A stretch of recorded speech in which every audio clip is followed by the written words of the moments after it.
Tonight, Jamaica says it's ready for the future. A national AI policy is now in development after the government completed a major UNESCO assessment just 2 weeks ago. But assessment is not implementation.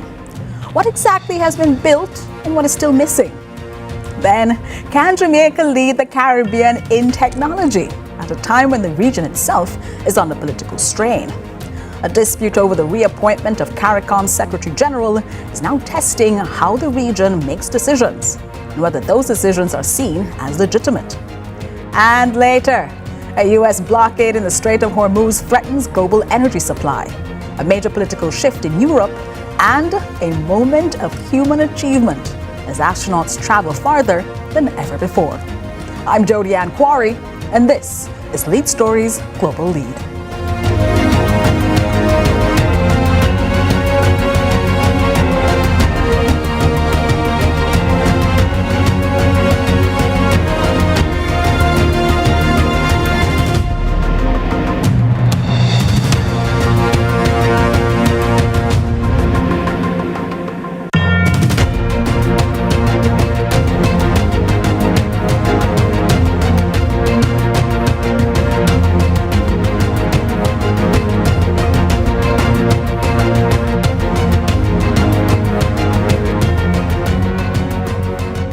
Jamaica is a very fancy place.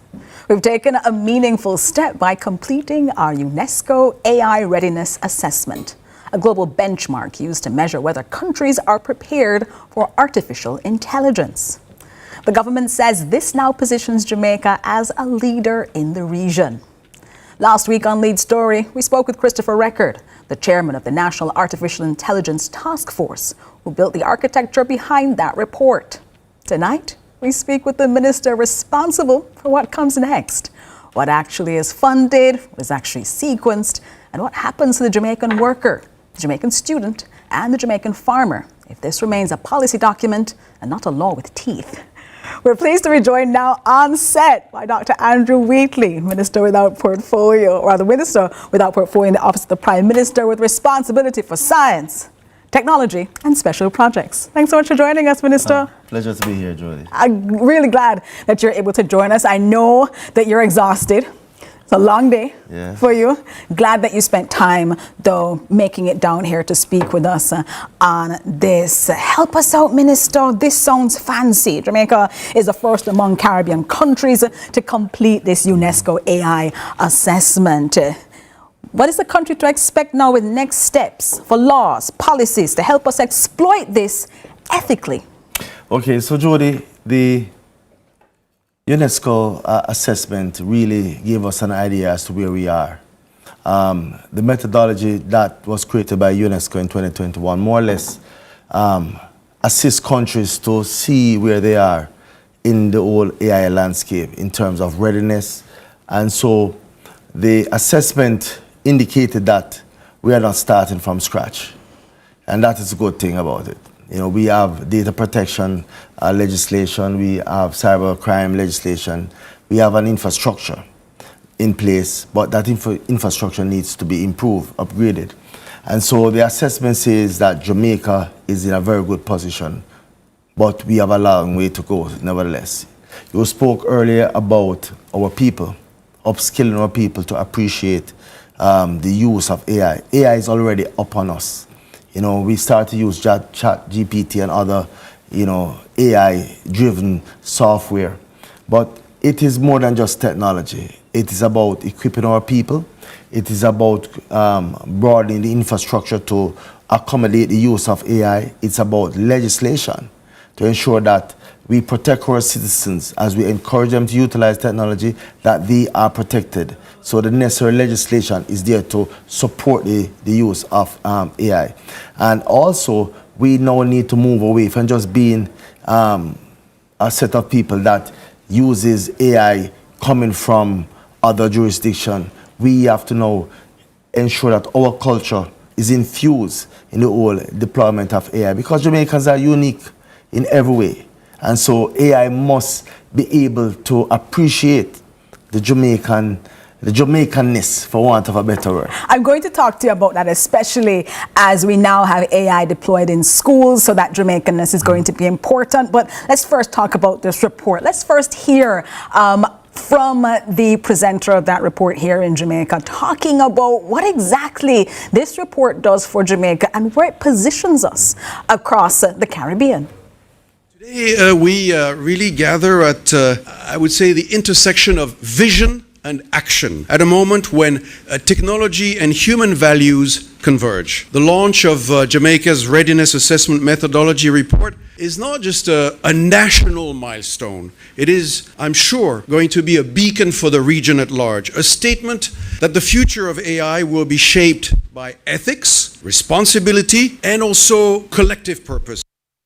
And that's UNESCO Regional Director Eric Fault. I saw you nodding when he was talking about the shaping that Jamaica can create, the things that we can do. But Minister, we're also looking at a UNESCO AI Readiness Assessment Report that doesn't just talk about where we are and the good things that we have in place. It also talks about some structural failures, frequent power outages, high data costs, rural access deficits, a gender gap in STEM.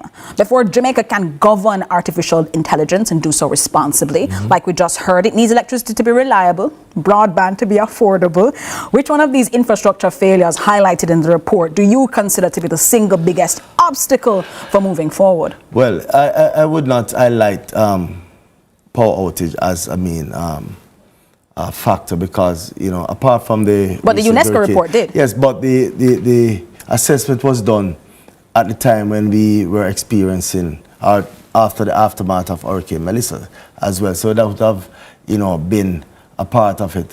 I think... So let me just clarify. Your position is that power outages are not a major impediment across Jamaica? No, I do not. I think we usually have scheduled power outages in Jamaica, and that is the norm for most jurisdictions. Scheduled outages are usually as a result of a planned outage to either do upgrading or anything of that nature. But we have seen a great improvement in terms of the number of outages throughout the country. Of course, the recent passage of Hurricane Melissa would have had some impact on our infrastructure. And as such, we are still trying to get back to where we were prior to Hurricane Melissa. So you have high data costs, rural access deficits, gender gap in STEM. Are those, you think, more problematic? Those are issues that we must address. In fact, this assessment, the over 200 persons that were consulted from academia, private sector, public sector, community members, 50% were women. And that's good. So we are bringing more women into the discussion. And if they STEM in schools, we are ensuring that there's equity among male and female. In fact, generally we are seeing more females gravitating towards the STEM subjects. And we need to now actually encourage our young men to become more involved, you know, especially at the early stage, at the primary and secondary. So you're saying then that the gender gap not as significant and the frequent power outages. So we have high data costs and rural access. So high data costs is something that we need to address. And the National Broadband Initiative, which will come in on stream, should, you know, improve connectivity. But the whole matter of the high data costs is something that we must address to ensure that access is not limited because of the cost. And of course, rural communities need to also be involved. Urban centers such as Montego Bay, Kingston, that is not Jamaica. We need to deploy AI, especially in rural areas that are can utilize AI for agriculture. AI is something that opens up another horizon for Jamaicans, whether you are living in rural Jamaica or in urban centers. And, you know, the whole matter of AI should be seen as an opportunity where Jamaicans can be upskilled. So whether you are in rural Jamaica or in urban Jamaica, we have to ensure as a government that we provide access, that we provide training, and that we ensure that we encourage all of Jamaica to move into this new era age. encouraging them to move into this new AI era, though, isn't just talk. The government is doing so. Your colleague minister, Dr. Dana Morris-Dixon, Minister of Education, has spoken about a new program that we have in place, the Jamaica Learning Assistant, helping our students now in schools. But your own readiness assessment report has confirmed that rural Jamaica has neither the bandwidth nor reliable electricity to support AI-based learning. And they've spoken about that. And that is why. But how do we prevent it from being a system where urban centers, those children in urban centers, get the benefits while rural communities are left behind? No, so this government is committed to ensuring that no Jamaican, no community is left behind. Whether you're in urban centers or in rural Jamaica. How? We are rolling out a program very shortly, which I will present in Parliament, that will speak to that. This is this broadband program that you've spoken of? And more. So we are not yet in a situation where the educational component that we have meets the reality on the ground so that we don't have a widening gap? We are closing that gap. The AI policy that we are developing right now, and we installed a new, or the AI task force that started earlier with the assessment to develop policy. And a part of that policy directive was to ensure that no Jamaican is left behind. It's an inclusive approach that we are taking, and we are putting in place the associated legislation that will protect and encourage Jamaicans to embrace the technology. And in fact, it is more than just embracing technology. It is ensuring that we remain competitive in this global global space of AI. This competitiveness is also going to affect workers, those employees who now their jobs can be made easier through artificial intelligence or eliminated completely. That's a fear for many persons. How is the government going to protect the people who pay the taxes from losing their jobs to AI? So you know, I am very glad that you made that point. AI is a tool that must be used to enhance. And person must not fear AI because it is here. What we need to do is, in some instances, retrain, right? Upskill our citizens to embrace the technology. That is upon us, right? We cannot sit back and be afraid of the technology. That is here already. Before you tell us the details, and I want to hear from you, when is the date that we can expect the AI policy? By the end of this year, we should have the AI policy. So December 31?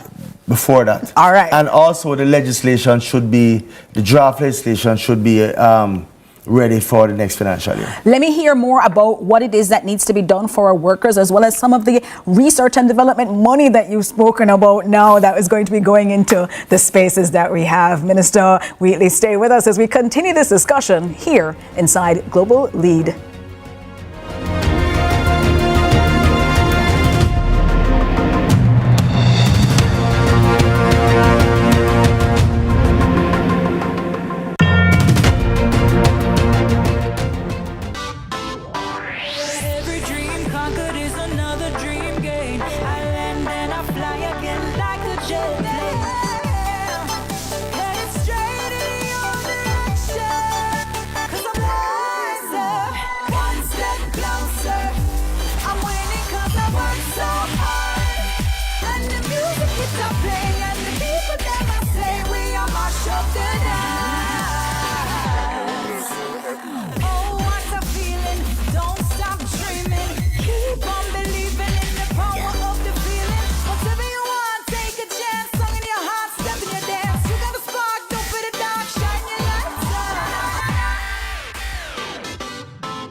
The internationally acclaimed On Stage with Winfred Williams. At a new time, Saturdays at 8 p.m. on CVM TV. So much more than entertainment.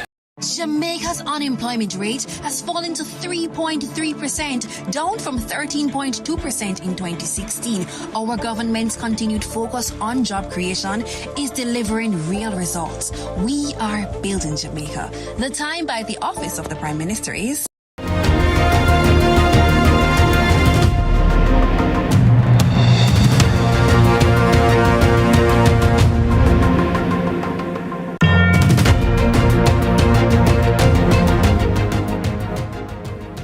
Welcome back. I'm continuing my conversation with Dr. Andrew Wheatley, Minister without portfolio in the Office of the Prime Minister, with responsibility for science, technology, and special projects.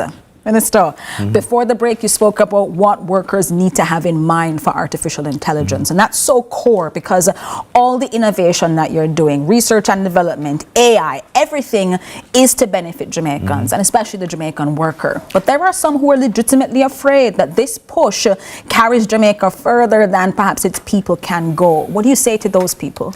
I would say to Jamaicans, the world is changing. AI is at the center of that change. We have to ensure that as Jamaicans, we are competitive in this space. And so we must embrace what is upon us. AI must be used for productivity. It must be used to secure our citizens. It must be used to create opportunities and also unleash the innovative capacity of our people. If we fear AI and shun away from AI, we will be left behind. We need to ensure that we lead, especially in this region, Latin America and the Caribbean, as a force we reckon with as it relates to assimilating AI into our everyday life. We are seeing digital transformation taking place all over the world, and we are moving in that direction as well as a country. And so, as we encourage our citizens to embrace the technology, the way of life, we have as a government have a responsibility. That is just reality, to educate, to encourage, and to train our citizens from the early age of early childhood all the way up through tertiary level and even in other skill set areas. You don't have to go to university to appreciate AI. Well, you might not need to go to university to appreciate AI and the productivity benefits. You said farming, for example, could benefit from it. But the government has spoken about something big as well. Through you, the House of Innovation. A fancy concept there, a major push in research and development that you said. A digital transformation of the agenda is also something that you've spoken of that positions Jamaica, not as just a dibby Jamaica, but as a regional leader. Leadership, though, requires output, not just hopes and dreams, but intention. So help me out. You're a scientist, Minister. You did research. You're a big scientist. As Minister, you set a target of 1.5% of gross domestic product for research and development by 2035. The House of Innovation is what we're trying to build. However, where are we right now? We're currently spending 0.07 of our GDP on research and development. We're asking, therefore, for us to not move 2 times, not 5 times, but 20 times an increase in 9 years. Minister, it is ambitious. It's ambitious. But, you know, in the past, we have not invested in R&D. Most of our manufacturers usually repackage rather than invest in research and development, and that is just the reality. So we now find ourselves in a very competitive landscape where we now have to rethink our approach. Science and technology is the way. You see, AI is upon us. We will not be able to create new apps to the extent that will be as competitive, but what we can do is utilize what we have here. For example, and I use this example, we are approaching mango season. Not approaching. I had some nice Julie mangoes, Minister. I've been having a great time. That's good. You know, oftentimes we see a lot of mangoes just lying on the road in their yard. You know, Julie mango, common mango, you name it. Science and technology can be applied. What? How? We utilize in the season when it is plenty.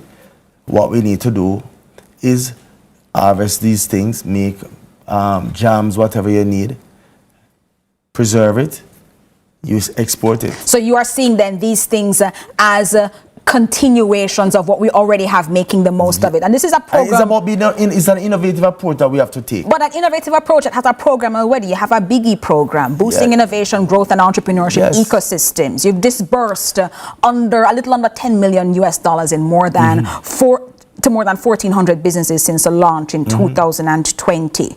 But you currently have 31 innovation projects. Jamaican taxpayers' funds are being used. What is our return on the investment from these things? These initiatives that we are sponsoring, will create opportunities, When? employment What's the opportunities. timeline? We are seeing it. These things take stages. They go through different phases of development. So you start with the concept. Then you do the initial set of experiments to bring it to a point where then you can upscale and bring it to the market. So it's a process. Where are they in the process? And that is it. Different projects are at different stages. The thing about it is that we are not patient. We do not give the necessary support. We believe that most of the products are the scientific developments that we have been embracing over the years from other jurisdictions, that it happened overnight. It is a process of having confidence in our people. It's about giving them the necessary support. And the Begin initiative is one such approach that gives our innovators some level of support to bring their product to the next stage. And so we have to unleash that. But is it also not important for taxpayers to ask when is this? What is it? How are we seeing this? And of course, I'm sure that the reports are out there. The Biggie is managed by the DBJ. Development Bank of Jamaica. Yes, correct. And as such, you will see in their reports information regarding the investments that they have been managing in these different programs. And the last time I met with the head of the DBJ, he highlighted to me that they are being quite a bit of improvement. We are about to see a number of initiatives that they have supported going to the market now. And so we're well on the way then? Yeah, we are on the way, but we need to support our innovators. We need to not only talk the talk and say, yes, we want this, we want that. We have to make the sacrifice as a people to get the result at the end of the day. And the money that we are talking about here in Jamaica is nothing compared to grant funding that other. Thus your need to scale up R&D now as a part of Jamaica's gross domestic product. You were saying that you want to move it to 1.5% of GDP, moving from that 0.07 where we are right now. That's so Jamaicans, we are very ambitious now. So we have to set a target that is ambitious, but also ambitious, we can't have realistic. Usain Bolt and Chadi and Fraser Price being our global ambassadors and not be fast people who expect great results, Minister. You can't say we're great at everything and then expect. Maybe Jamaica could be. All right. Give us 10 years. 10 years. 10 years. Everything we're doing, though, is against a backdrop of the most significant Atlantic hurricane ever, Hurricane Melissa, hitting Jamaica in 2025. Jamaica had to face a reality. Hurricane Melissa exposed a hard truth about Jamaica's digital infrastructure, because when the storm came,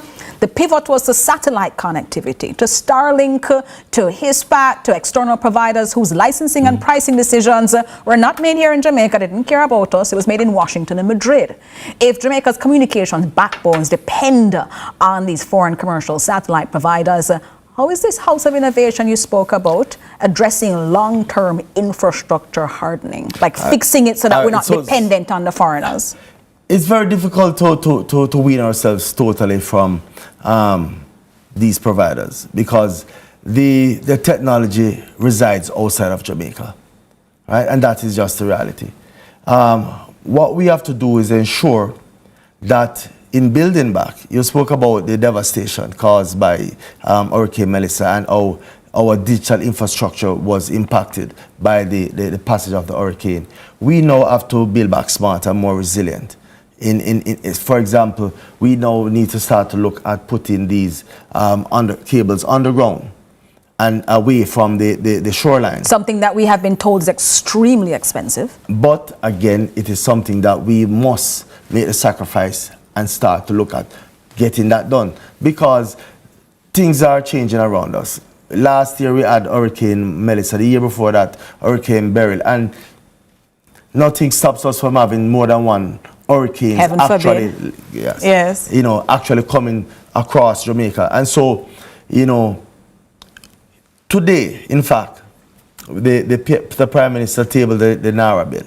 That's the National Reconstruction and Resilience Authority. And the main objective of that... He retabled it after tabling it on March 19th? Yes, we retabled it with some changes to make it more effective.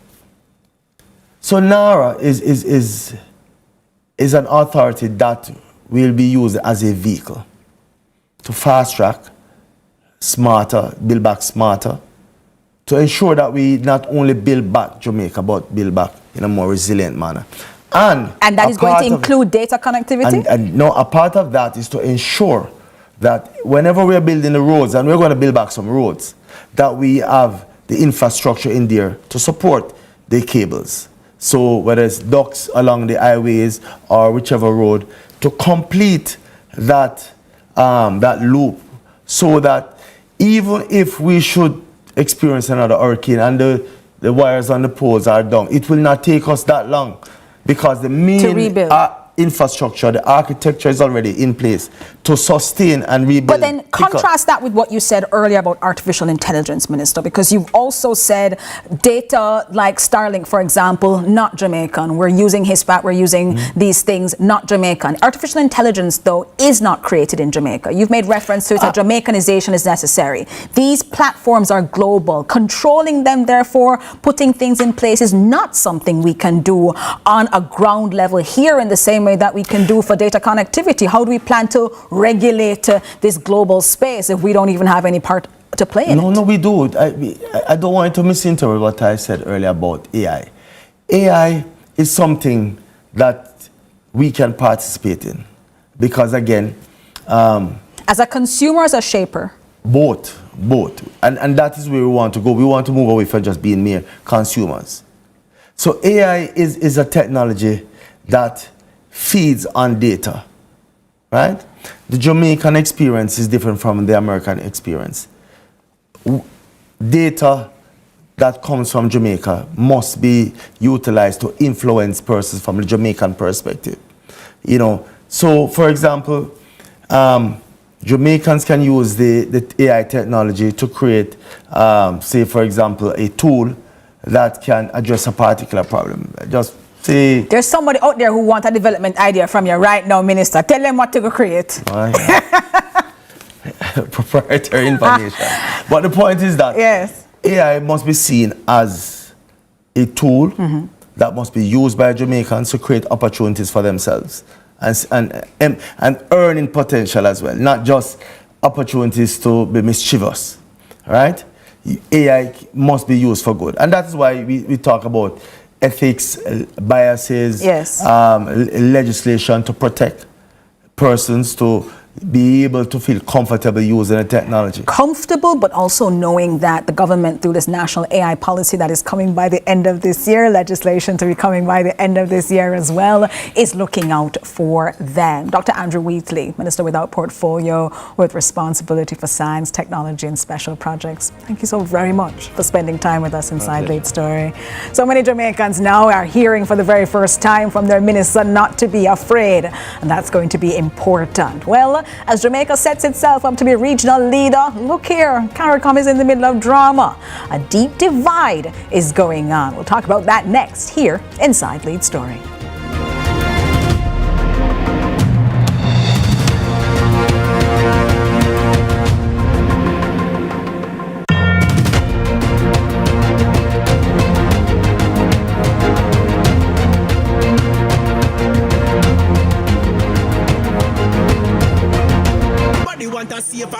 Right now. One thing about Jamaicans, we might have differences, but we know when something is good for all of us. And when we work together against crime and violence, we are stronger than ever. And that's how we know the Citizen Security Plan can work. Now on the name CSP. The Citizen Security Plan is an initiative of the Ministry of National Security in partnership with the European Union. It's an all-of-government effort to create safer streets and build stronger communities. Go to mns.gov.jm to learn how you can play your part. Me the style is no scam and not style me. From the market to the farm to the office, money talk is everywhere. But are you making sense or nonsense? The Bank of Jamaica brings you common sense with BOJ. Real stories, real laughs, and real lessons to help you protect, grow, and manage your money. Mattress savings. At least my mattress. You charge me to sleep on it. Partner plan. Remember last year we needed our payouts early? But Miss Pam gave it to her cousin first. Or a sketchy loan flyer. electrifying deals. See why making the right financial choices is pure common sense. Brought to you by Bank of Jamaica, empowering everyday Jamaicans one episode at a time. Grandpa, it's 2026.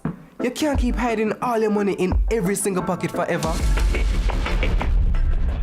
Jamaica, make we do the right thing. Make we live good today for a better tomorrow. Talk it out. Don't fight it out. The time by the Ministry of National Security is 6:30.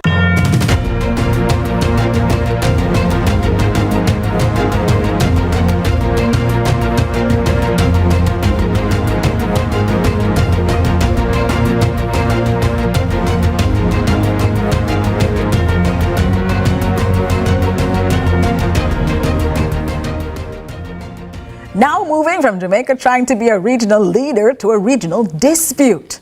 A dispute inside Caricom is now raising a fundamental question. Is the region operating as a rules-based community or a politically negotiated space? Well, at the center of that question is a reappointment of Caricom Secretary General Dr. Carla Barnett. Caricom says the decision was taken properly. Trinidad and Tobago says the process was flawed. So, what actually happened, and what does that mean? We're now joined by Kijan Haynes, a lead editor for news gathering at Guardian Media in Trinidad and Tobago. Kijan, thanks so much for joining us. No problem. Thanks for having me. Kijan, we are here watching regional drama. Help us. Walk us through the timeline of what exactly happened in the reappointment of the person who was there as Secretary General before, Dr. Carla Barnett, Secretary General of Caricom. What exactly is happening now that she has been reappointed, new term to start in August?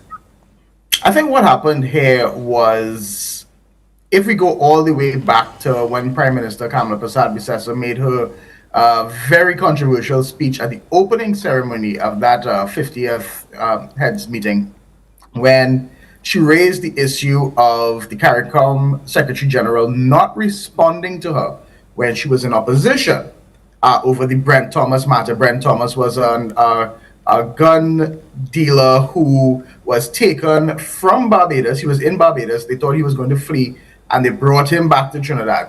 The word that the court used was kidnapping.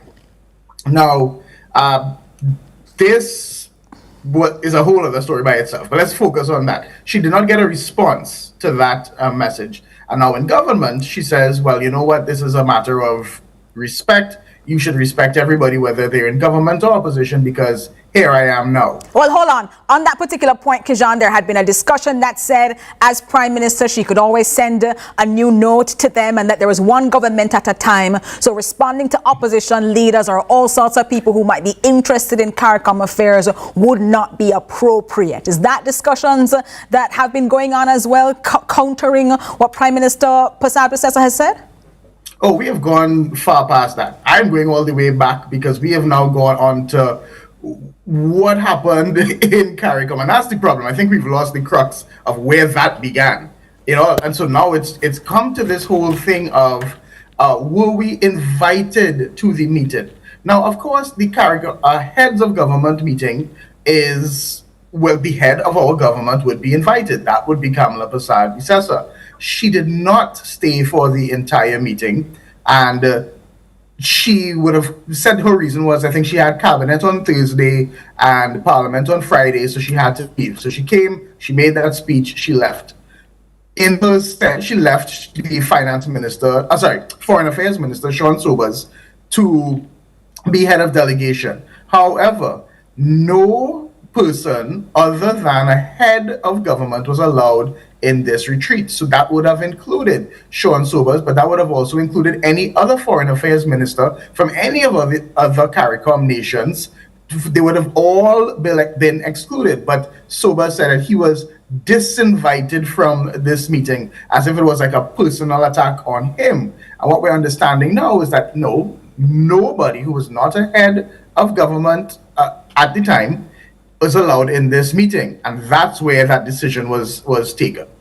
part of the controversy is that on the schedule of things that should have happened at this heads of government meeting, Prime Minister Kamla Persad-Bissessar says, listen, there was nothing specifically that said we are going to be appointing or reappointing the Secretary General, saying that, well, this process, you told us 8 times back and forth what to wear, but you didn't tell us about this reappointment, describing the reappointment as surreptitious, corrupted and flawed. So much so that it's become a regional rupture with Caricom chair Dr. Terence Drew, Prime Minister of St. Kitts and Nevis, saying that the revised Treaty of Chaguaramas, Article 24 that she's raised, saying it was properly applied. Article 24 of that treaty gives the heads of government the ability and the right, the authority to make the appointment. Now, from all that is going on, is there a legitimate procedural case with Sean Sober's foreign minister not being able to go,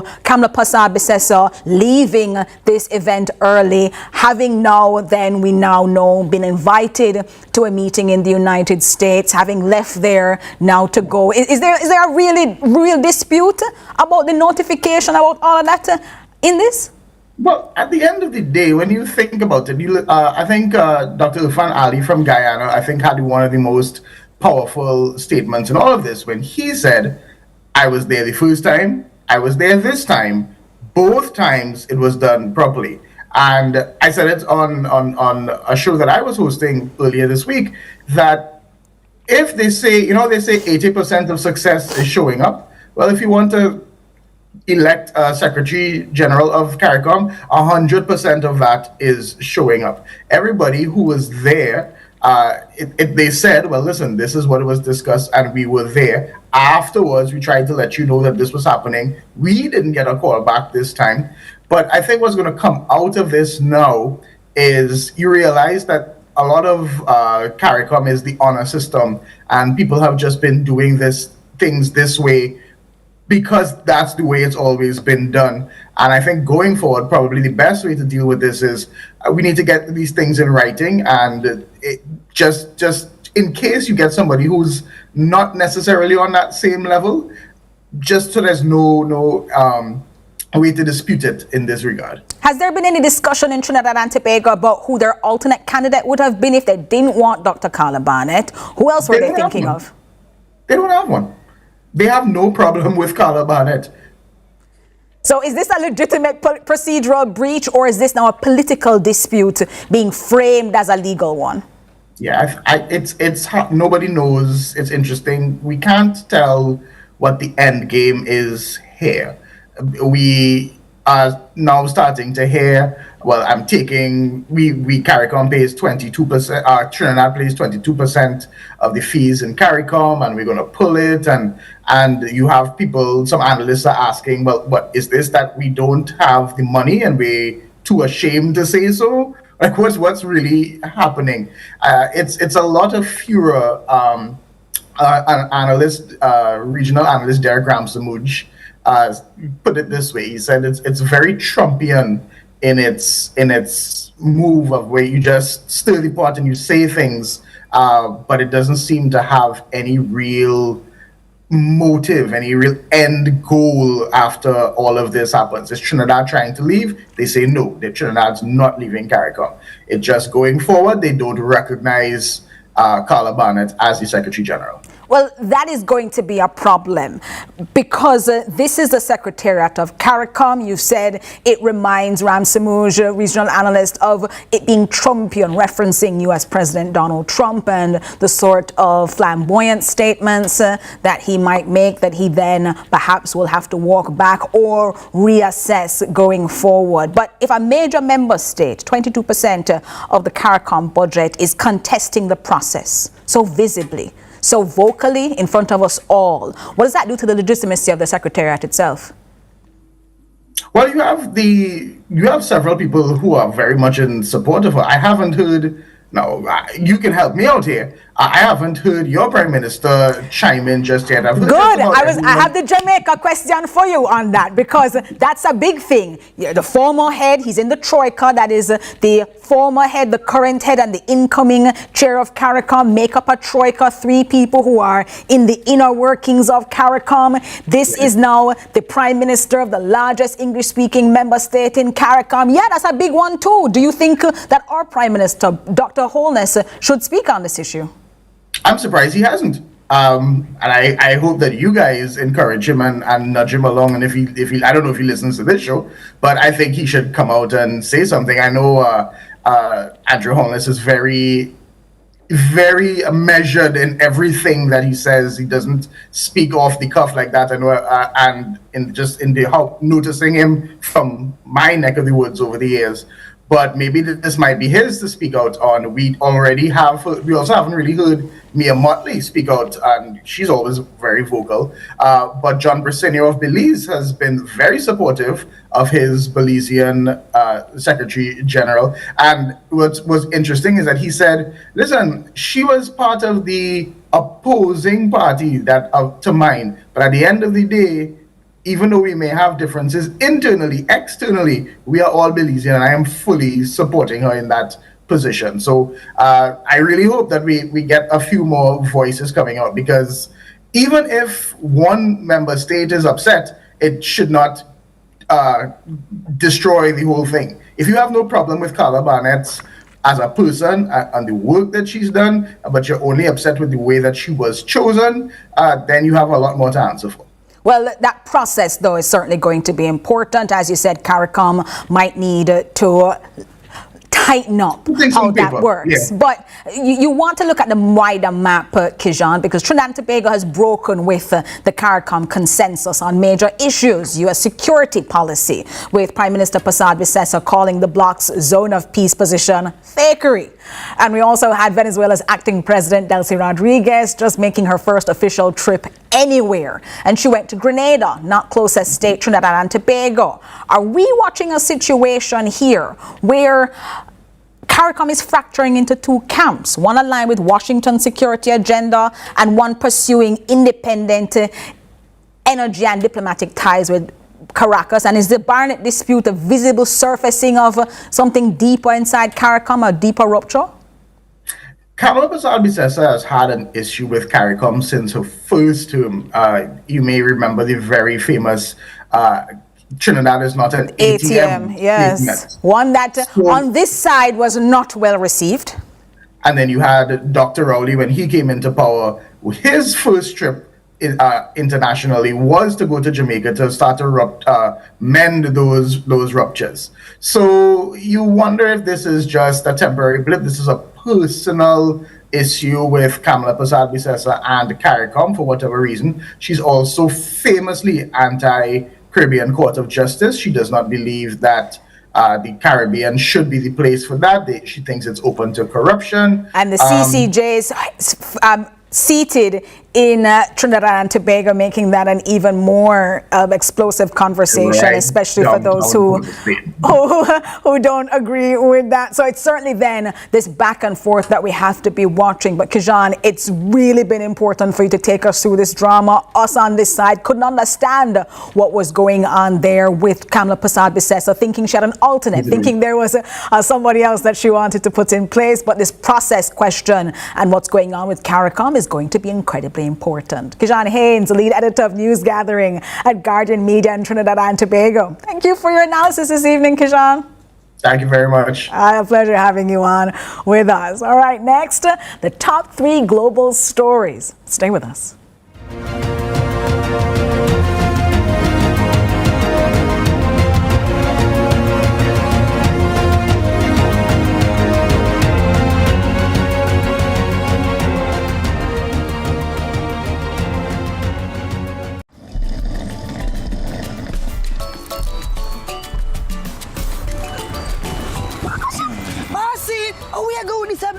Yeah, run where? You is what? Immigration officer? Mind your own business.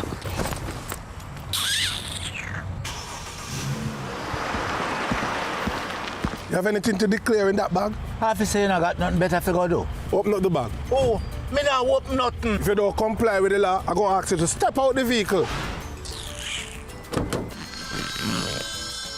Where are you going so much bun? Officer, it's Easter. Everybody have to get bun.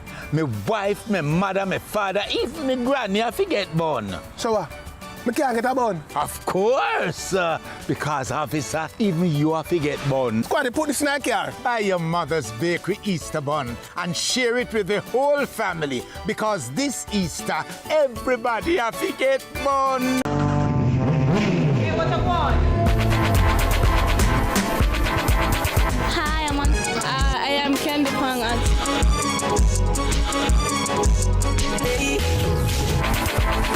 What a guan? What a guan? That a guan pa. What a guan? What a guan? What a guan? Mondays, Wednesdays, and Fridays at 8 a.m., 1:30 p.m., and 10 p.m. on CVM TV. That's a guan pa. What a guan?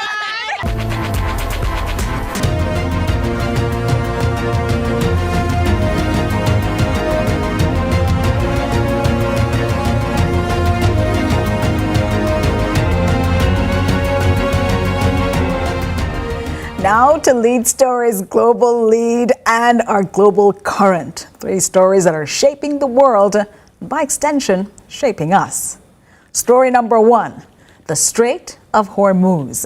Because as of 10 o'clock yesterday morning, Eastern Time, the United States Navy began enforcing a blockade of all vessels entering or departing Iranian ports and coastline areas in the strait. Now, this is the place they've been bombing and asking to be reopened. But after 21 hours of direct talks in Islamabad, Pakistan, led by United States Vice President J.D. Vance, collapsed without a deal, this is where we are. First, let's take a look at what President Donald Trump has promised to do, and then later we'll see what's happening today with Chinese ships going through, setting the stage for potential conflict. Iran has threatened to retaliate against a planned US blockade of its ports, which is due to start in the coming hours.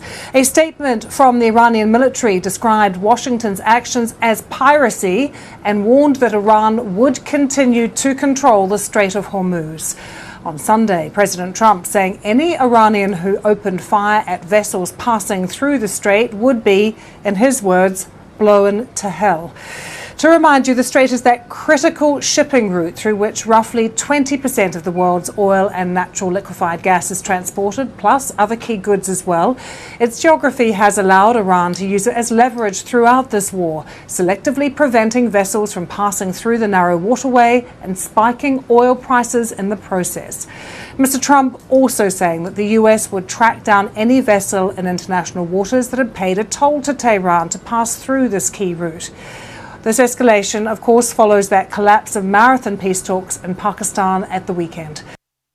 Marathon peace talks that didn't go well, but today we're at a situation where the United States has implemented a blockade after Israeli and U.S. strikes started the war in Iran on February 28. And today, with that blockade, Chinese ships are going through, setting the stage for 2 superpowers potentially having a conflict. More in this BBC News report.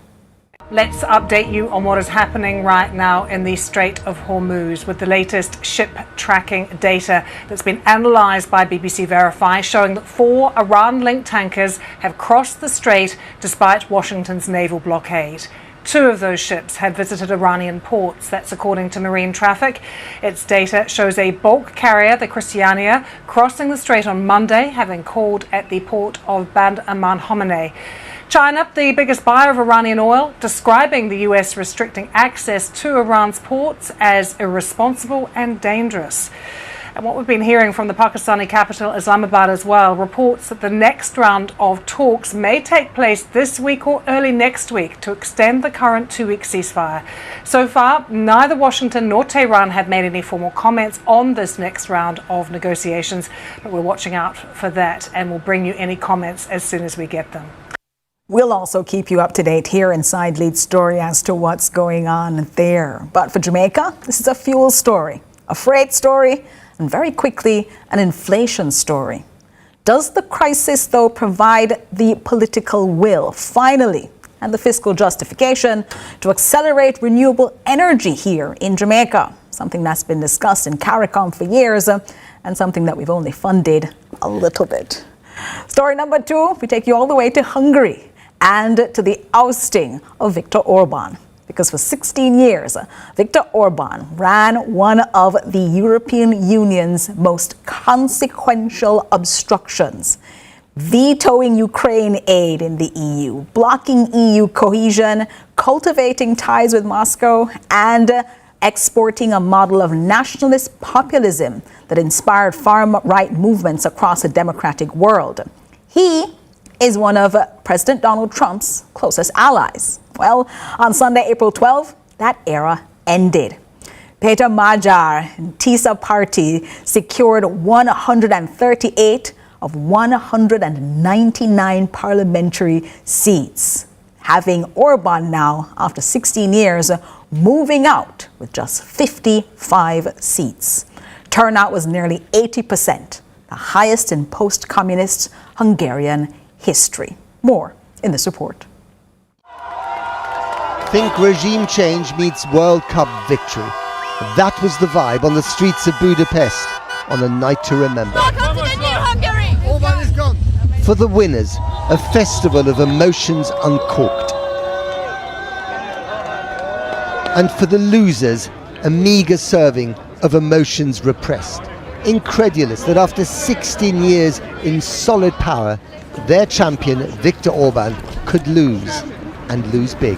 This is a very surprise. We are very sad. This is terrible. Unlike his superfan Donald Trump, Orban was gracious enough to concede and to do so early. A választási eredmény számunkra fájdalmas.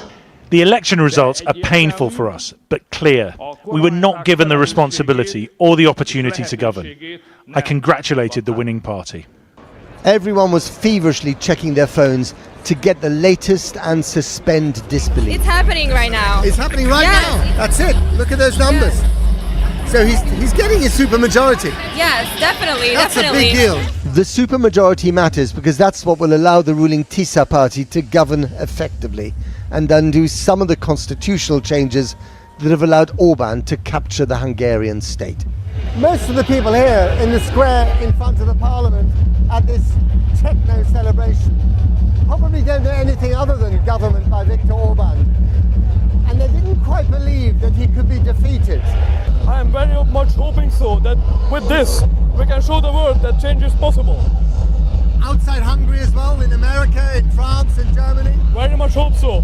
I'm hoping we are igniting the spark in the whole world. A carnival-like atmosphere there in Hungary, as they have now, for the very first time in 16 years, removed a strongman leader, Viktor Orban. For the Caribbean, though, where questions about democratic backsliding, institutional capture, and the durability of personality-driven governance are not unfamiliar here, the Hungarian result is a study worth carefully studying.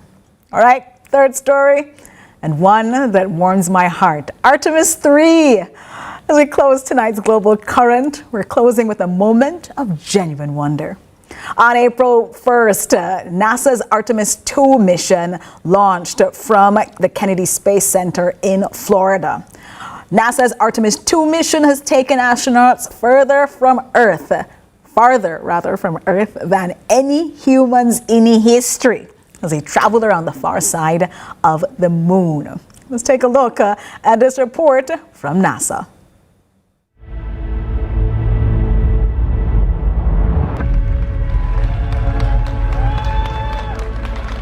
Four brave explorers ready to ride the most powerful rocket NASA has ever launched. Reed, Victor, Christina, and Jeremy. We are going for our families. We are going for our teammates. We are going for all humanity. Engines lit. 4, 3, 2, 1. Booster ignition. And liftoff. The crew of Artemis 2 now bound for the moon.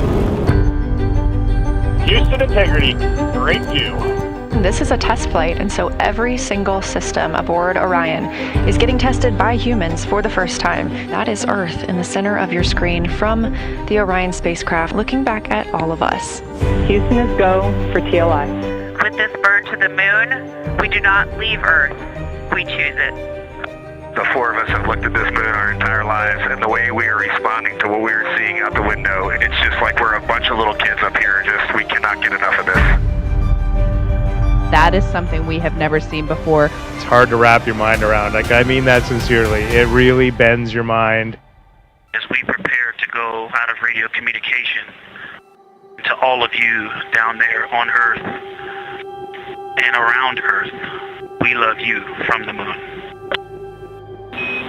Just seeing Tycho, there's mountains to the north. You can see Copernicus, Rainier Gamma. It's just everything from the training, but in 3 dimension and absolutely unbelievable. Kathy Moonjoy. Superlative thumbs up. We just went sci-fi. I think there is enough for all. The purpose of humanity is joy and lifting one another up, creating together. This is a whole bunch of nothing, this thing we call the universe. You have this oasis, this beautiful place that we get to exist together.